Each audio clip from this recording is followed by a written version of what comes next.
जय जोहार में प्रगति अग्रवाल स्वागत है आप मन के संझा के खबर में। चलो जानथन देश विदेश और राज्य के 10 प्रमुख खबर। अफ्रीकी देश फ्रीटाउन में फ्यूल टैंकर ला ट्रक मारिस चक्कर, टंकी फटे से लगी आग, 91 लोगन के मौत। अमेरिका में म्यूजिक फेस्टिवल में माचिस भगदड़, 8 लोगन के गई जान, 300 घायल। देश के 12 राज्य और एक केंद्र राज्य डीजल पेट्रोल में वैट घटाए ले करिस इनकार, बजट गड़बड़ाए के दीस हवाला। रायपुर में चाकू के साथ 2 नाबालिग सहित 3 जन पकड़ाइस, हथियार रखे के आरोप में गई जेल। रायपुर पुलिस जुआरी मन के करिस धरपकड़, जुआ फंड ले मिलिस 2,93,000 लोगन गिरफ्तार।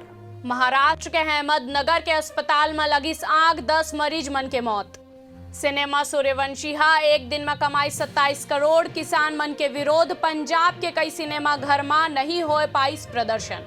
आयकर विभाग महाराष्ट्र के शहरी ऋण सहकारी बैंक में जमा 53 करोड़ रुपए के लेन देन में लगाइस रोक।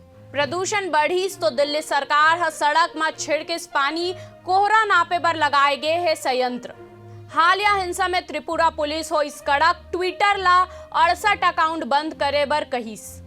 ऐसने ही खबर मन बर देखते रहो न्यूज़ प्लस 21 आप मन के हक के बाद।